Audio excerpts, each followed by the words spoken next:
Visions are arguably the most important thing in Genshin Impact. Our favorite teen comps wouldn't be anything without them. But how much do we really know or understand about them, and what can we glean from the distribution of elements to characters and what they might mean? There are lots of theories out there about what each element says about the wielder, but what if we take those thoughts and go deeper?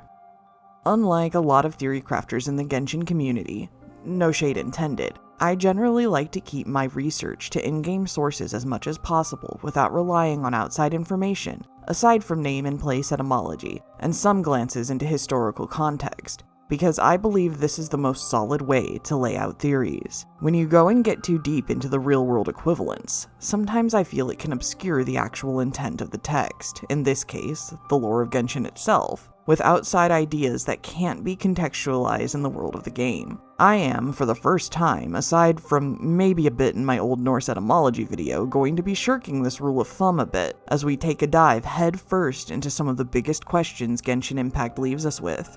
What are visions? Where do they really come from? What do they mean? How are they related to the Gnosis? Before we go any further, I have to give my blanket spoiler warning, as I will be mentioning a few things from the 3.3 Archon quest later on. Please be warned.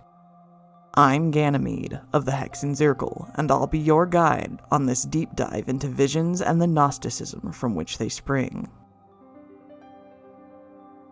The Eye of Providence. Visions are described as being the eye of God and a symbol of acknowledgement by divinity. A large part of the mythological foundation of Tevat and Genshin Impact's entire narrative is rooted in Gnosticism. In Gnosticism, the Eye of Providence is a bit enigmatic, but no less prevalent in modern Gnosticism than its other early Christian symbolism. It's lifted from Egyptian myth and the Eye of Horus, also called the All-Seeing Eye. In Gnosticism, this is often called the Eye of God, and is depicted as a circular amulet with an eye in the center, surrounded most usually by animals symbolic of constellations with connections to numerology, often representing the days of the week, which is referenced in Genshin, with regard to the number 7 being the number of archons and elements, perhaps being why there are 7 days in the week of Tevat. Numerology is prevalent in Gnostic mysticism, but not something I'm going to dive into here because it's a massive iceberg that would take way too much of this video's time. Back to this amulet. It's not altogether unlike Mona's Scryglass in appearance, though, which raises some interesting possibilities. The depiction of the eye is also tied to the multicultural belief in the evil eye, in which the object that is to be repelled is turned into an amulet against itself. Modern-day depictions of this eye are not so different from visions. Glassy round plates or orbs with a symbol, the eye, in its center meant to protect its bearer from cursors and ill intent, much in the same way that a vision is said to protect its wielder from a myriad of things, from the dangerous effects to the Smaragdus Jediite, to the lack of a vision being cited for why people were so badly affected by the corruption within the chasm. Throughout the traveler's journey, we encounter multiple people who lament the fact that they've not been blessed with one, barring them from the heights they wish they could reach. With all of this information, I think it's safe to say that the vision is at least somewhat based on this concept. An interesting aside I'd like to point out that props this theory up further is the fact that the Chinese version calls delusions, which are created from the remains of dead gods, the evil eye, in direct opposition to the vision's Eye of God moniker. Allergenes. At the conclusion of the prologue chapter, Venti allows you to ask him a series of questions before he leaves, and when asked about visions, he presents us with the term allergene. While many of us are aware of this term in the confines of the game, we can turn to some key Gnostic texts to perhaps glean a bit more information, if only to corroborate what the game world makes use of. Also of note is the fact that the world Allergene is written with the same character as that of the game's title, Genshin, in Chinese, and is best directly translated as primordial or original god, which definitely matches up with what we know. The Allergenes is a repertoire or genre of mystical Gnostic texts, dating from the first half of the 3rd century. They concern Allergenes, the stranger or foreigner, a half-human, half-divine, capable of communicating with realms beyond the sense-perceptible world into the unknowable. The Nag Hammadi Library, a collection of 13 ancient books called codices containing over 50 texts, was discovered in Upper Egypt in 1945. This immensely important discovery includes a large number of primary Gnostic Gospels, texts once thought to have been entirely destroyed during the early Christian struggle to divine orthodoxy. Scriptures such as the Gospel of Thomas, the Gospel of Philip, and the Gospel of Truth. The discovery and translation of the Nag Hammadi Library, initially completed in the 1970s, has provided impetus to a major reevaluation of early Christian history and the nature of Gnosticism. This is a small excerpt of text from the Nag Hammadi Library about Allergenes. Now, after I heard these things, I saw the glories of the perfect individuals and the all-perfect ones who exist together, and the all-perfect ones who are before the perfect ones. Again, the greatly glorious one, Yule, said to me, O Allergenes, in an unknowing knowledge you know that the triple-powered one exists before the glories. They do not exist among those who exist. They do not exist together with those who exist, nor those who truly exist. Rather, all these exist as divinity and blessedness and existence, and as non-substantiality and non-being existence. And then I prayed that the revelation might occur to me, and then the all-glorious one, Yule, said to me, O Allergenes, of course the triple male is something beyond substance, yet were he insubstantial. 9 lines missing. Those who exist in association with the generation of those who truly exist, the self-begotten one, exists with the triple male. If you seek with a perfect seeking, then you shall know the good that is in you. Then you will know yourself as well as one who derives from the God who truly pre-exists. For after 100 years there shall come to you a revelation of that one by means of Salamex and Semin, and the luminaries of the Aeon of Barbello, and that beyond what is fitting for you, you shall not know at first, so as not to forfeit your kind. And if so, then when you receive a conception of that one, then you are filled with the word to completion, then you become divine, and you become perfect. You receive them. 4 lines missing. The seeking, the existence, if it apprehends anything, it is apprehended by that one, and by the very one who is comprehended. And then he becomes greater, who comprehends and knows, than he who is comprehended and known. But if he descends to his nature, he is less, for the incorporeal natures have not associated with any magnitude. Having this power, they are everywhere and they are nowhere, since they are greater than every magnitude and less than every exiguity. The luminaries of the Barbello Aeon, Salamex, Semin, and Arme, a trio of Aeonic assistants mentioned in some later Sethian texts, who act as helpers and revealers within the Aeon of Barbello. Barbello refers to the first emanation of God in several forms of Gnostic cosmogony. Barbello is often depicted as a supreme female principle, the single passive antecedent of creation and its manifoldness. This figure is also variously referred to as Mother-Father, hinting at her apparent androgyny, the first human being, the triple androgynous name, or the eternal Aeon. So prominent was her place among some Gnostics that some schools were designated as Barbelliotai, Barbello worshippers, or Barbello Gnostics. In the Pistis Sophia, Barbello is named often, but her place is not clearly defined. She is one of the gods, a great power of the invisible god, joined with him in the 3 thrice powerful deities, the mother of Pistis Sophilite, or heavenly body. The earth, apparently, was called the Palace of Barbello.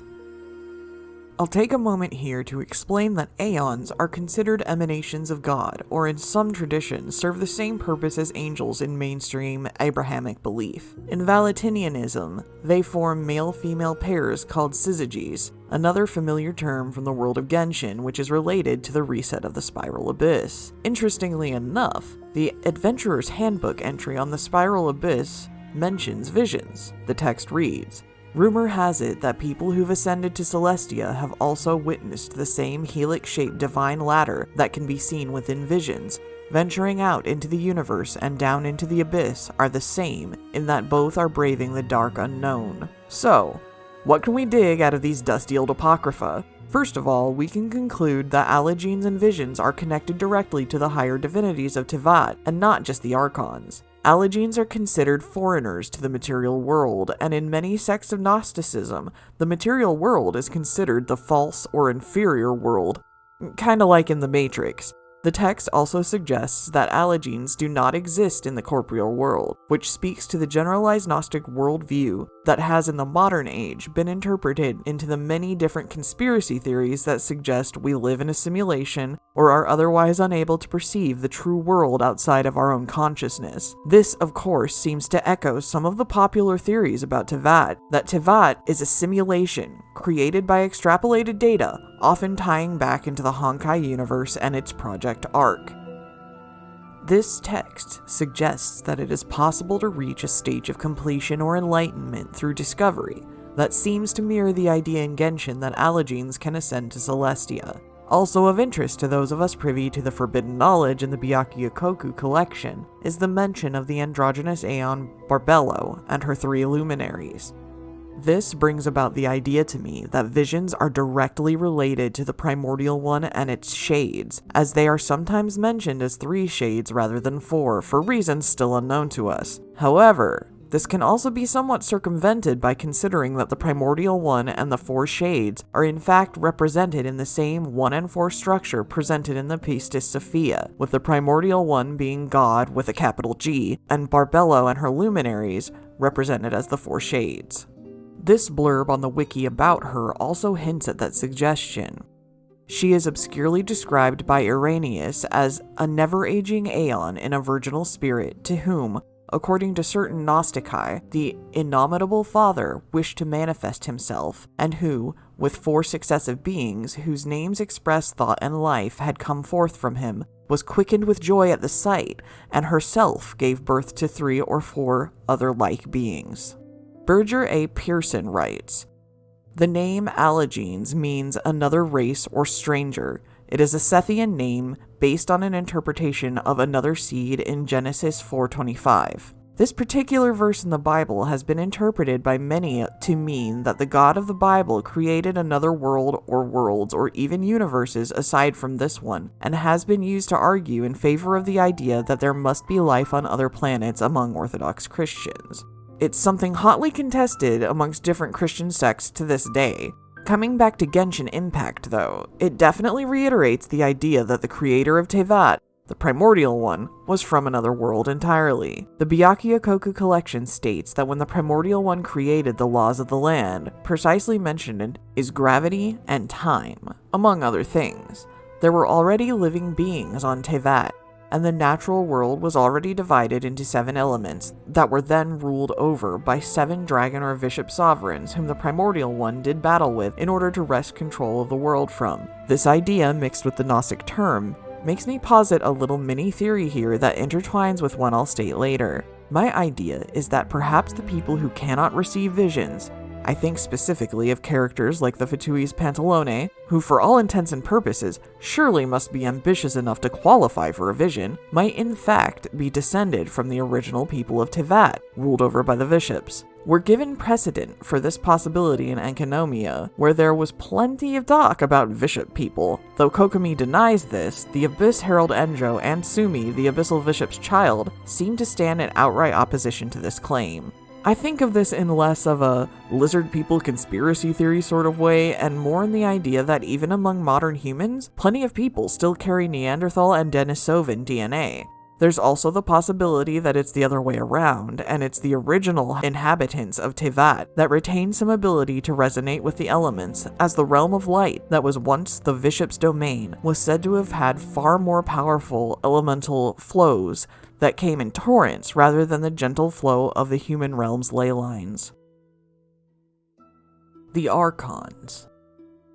The information we have about how visions are distributed is honestly frustratingly vague and even contradictory. Both Yai Miko and Kazuha have lines that suggest that Archons do in fact directly bestow visions upon people, while the Archons themselves state otherwise. Some even seem a bit befuddled by the idea that we would think they directly see and choose each vision wielder. This is particularly prominent in A's dialogue about the vision. She says, "Really? So in all this time, no new Electrovisions have appeared in the outside world? Well, what I can say on this topic is subject to certain constraints, but it is not by my will that visions are granted or denied.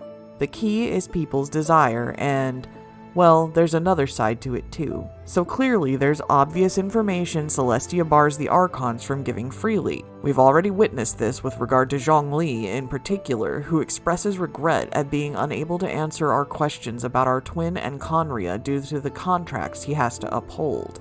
I'd like to, with the information we have, put forth the theory that while Archons may not be so omniscient that they personally choose and gift visions to specific people, that it is their subconscious will and desires that drives the appearance of visions and to whom they are bestowed, with Celestia having some kind of final say, or at least the admin code to whatever algorithm-like process Tevat's system has. The vision system seems to me to be an automated system almost, that responds to the core subconscious desires and beliefs of the Archons that are jacked into it, and then reacts to the receiver resonating with some form of that. For example, that would mean that the reason no new Electrovisions appeared during the Vision Hunt Decree is due to the fact that A shut off her heart to the idea of human progress, seeing it as an enemy to eternity. Her strong emotions barred any visions from appearing because no visions at all is a thought so far removed from human desire that no one resonated with it in that time. While I'm on the topic, I'd also like to mention here what Gnosticism says about Archons.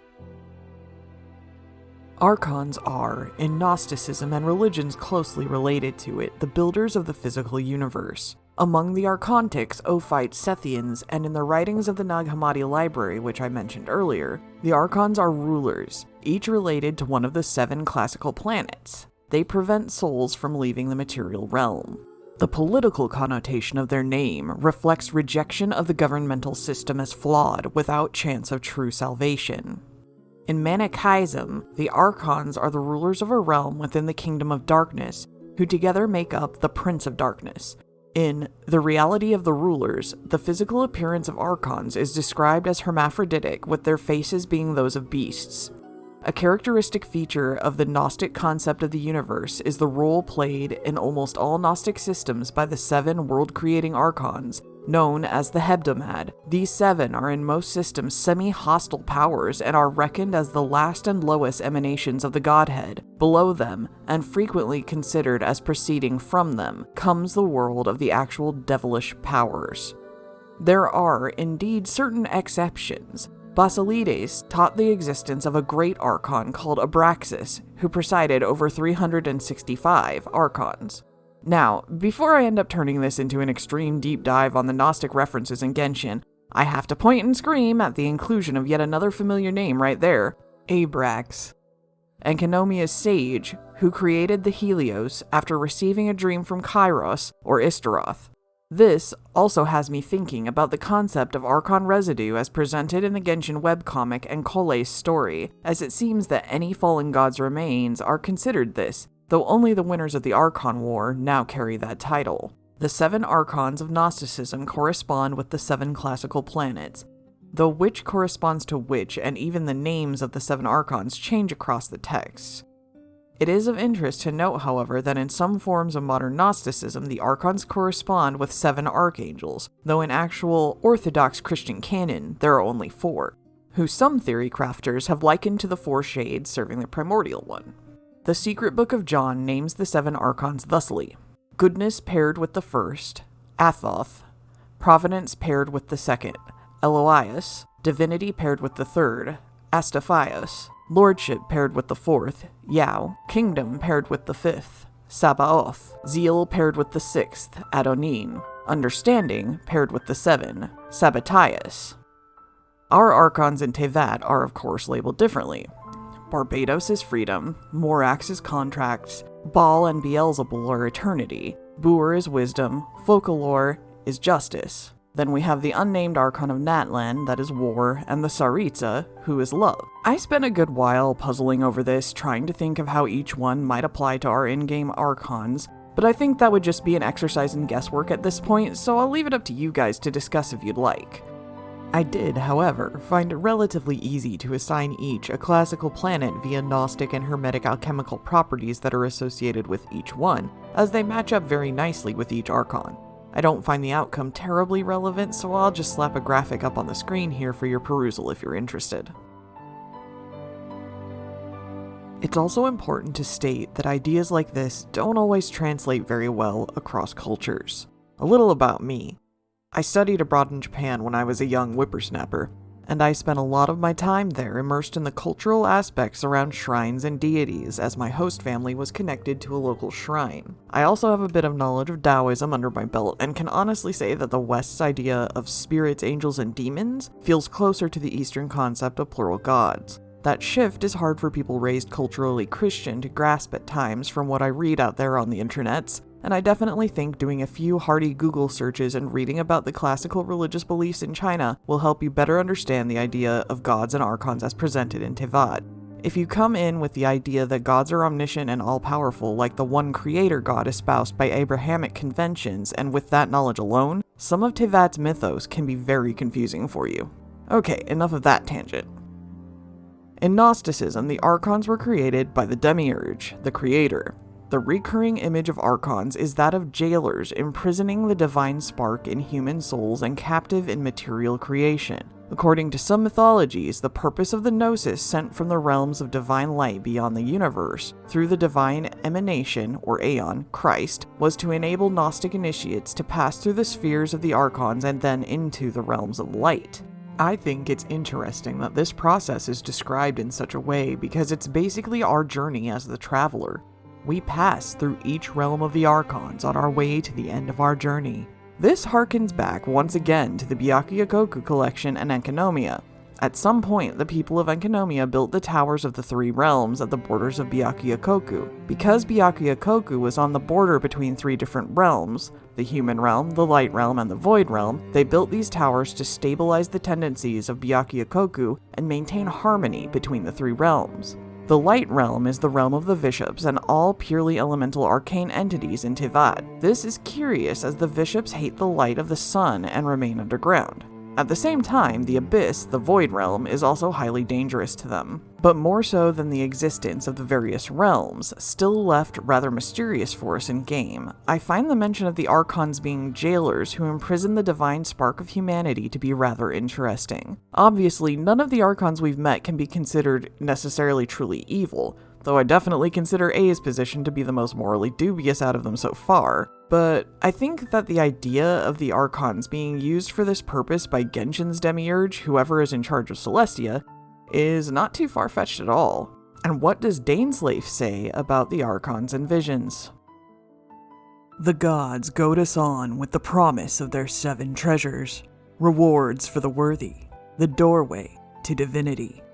Yet buried in the depths of this world lie smoldering remains, a warning to those that dare trespass. That throne in the sky is not reserved for you. But mortal arrogation never stops. None will escape the flames.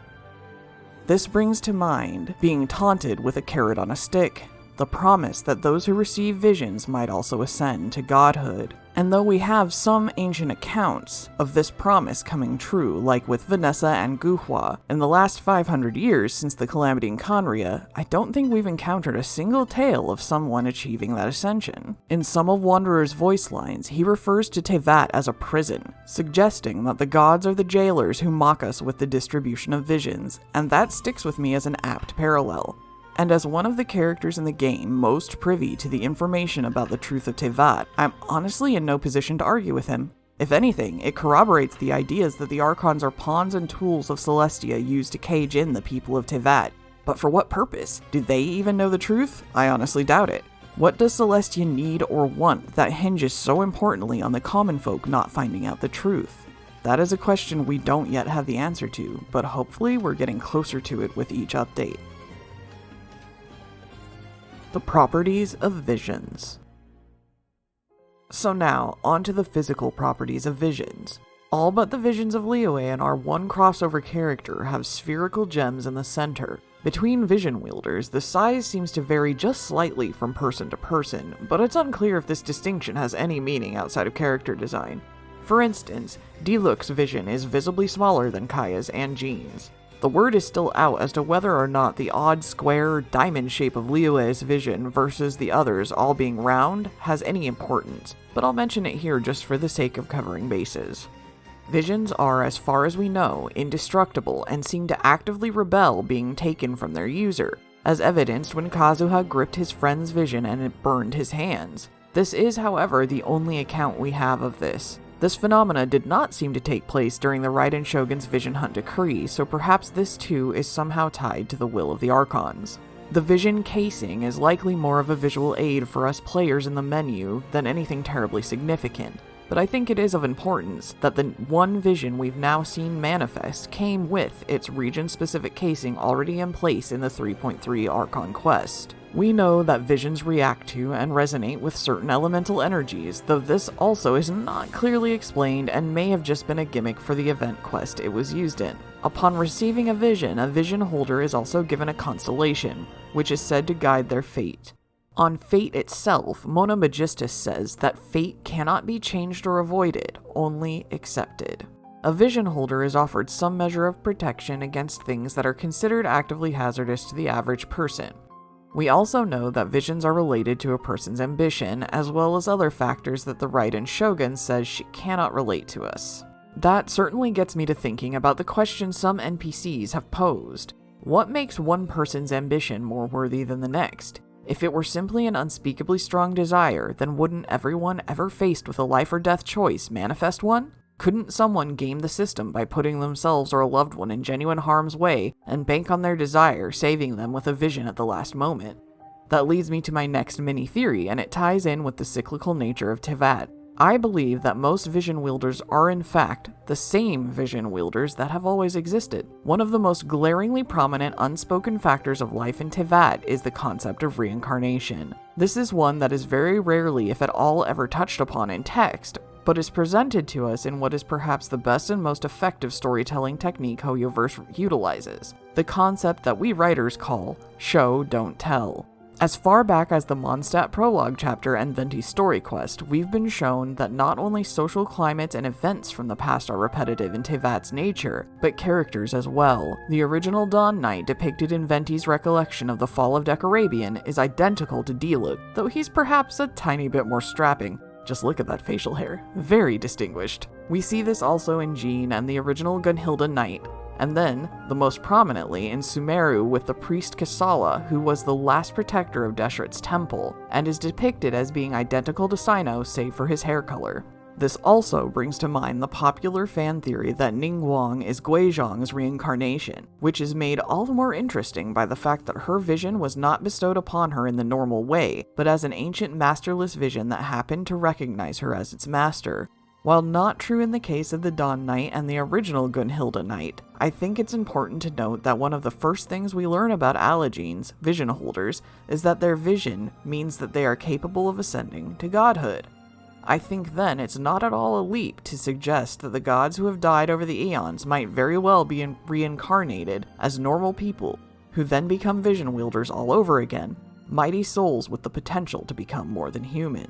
Also of particular note is a vision wielder I've mentioned once before already, Mona Magistus. Her master, whose name we do not know, is a member of the organization that lends its moniker to our channel, the Hexen Zirkel, and is close with Alice at the very least. Mona's master raised her and from a very young age gave her a masterless vision as a teaching tool. This vision did eventually awaken in Mona's possession, though she herself thought very little of it. This brings me back to my theory that vision wielders are recycled in Teyvat. Who else could be more privy to the knowledge of something such as this than the Hexen Zirkel, whom we can assume likely knows Irminsul better than any other group in the world, maybe even better than Lesser Lord Kusanali herself at this point. In my previous video about the Celestial Nails, I mentioned an Irminsul sprout on Tsurumi Island and the boatman near it that seeks to shepherd souls to the afterlife via his shining silver boat, which I postulate to be that Irminsul sprout itself. All life comes from and returns to Irminsul in a cycle of death and rebirth.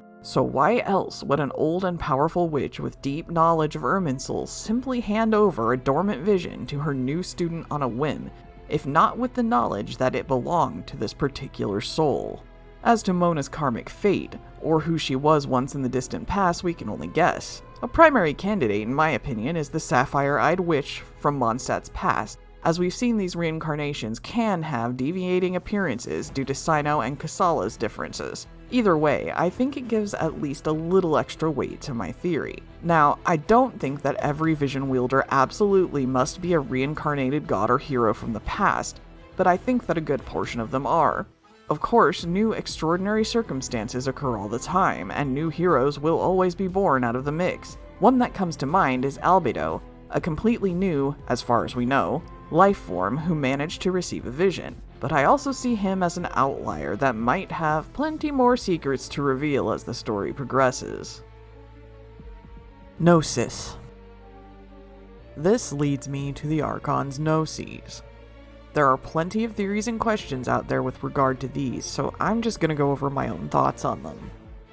I think the Gnoses in the current form we see them are directly related to Celestia and the way that Celestia rules, while visions might be something far more primordial than this. Originally, I thought that maybe a Gnosis is the result of an evolved vision, a more powerful version for one that has achieved godhood, and maybe this is still true in some base form. But after learning what we did from Nahida at the end of 3.2, I think it's more likely that a Gnosis is a vision that's been altered or outright transformed by Celestia. It amplifies the original wielder's power, but also binds them to Celestia's laws. Thus we have Nahida suggesting that destroying one might activate the Heavenly Principles. This is curious as it makes me think of our dear Heavenly Principles Kun as more of a program than a being with its own mind, perhaps created or bound and used by Celestia to enact its laws. Yai Miko states that A attempted to modify her Gnosis for her personal use, suggesting that like visions they are difficult or even impossible to destroy or tamper with, which sheds light on Nahida's bluff when she threatened to destroy the Electro one. Venti calls visions primitive in comparison to a Gnosis, which I feel lends credence to my theory that Gnoses are upgraded visions created by Celestia, while visions are perhaps a part of Tevat's natural cycle from the beginning. The Chinese term for vision, which translates to Eye of God, is similar to the term for Gnosis in Chinese, which translates to Heart of God. Both of them are called magical organs in Chinese, which is translated as magical foci in English. This is of course further corroborated by the events of the Inazuma Archon quest, which showcases people who suffered adverse effects from having their visions taken that manifested not unlike various illnesses, including memory loss and lethargy. I imagine you'd feel pretty under the weather too if someone yanked out a random organ, you know. With that said, non-human beings are often capable of using elemental power without a Gnosis anyway, which explains why Zhongli, A, Venti, and Nahida are all capable of using these powers without their Gnosis. Zhongli is a powerful dragon Archadeptus. A is said to be some kind of wood-related yokai, as was her sister. Venti was a thread of Ishtaroth's Thousand Winds, arguably her child. And Nahida is a branch of Irminsul itself, given life by Rukkhadevata. I'm interested to see if this trend continues with the remaining Archons, and whether or not we'll find that they are connected to the original inhabitants of Tevat, as they inhabited the so-called Light Realm, which was a realm populated by arcane entities capable of withstanding and likely using huge amounts of pure elemental energy when normal humans are simply not built strong enough to do so. On the vision selection process. So, there are tons of theories about why a character might receive a vision of a certain element, and I'd like to lay out my own thoughts on the matter here. Most important to state, I don't believe that visions line up with their current Archon's title, for example, Pyro and War, Hydro and Justice, but instead with the same underlying subconscious essence of the Archon themselves, or the Archon of the element as they were upon their ascension, perhaps.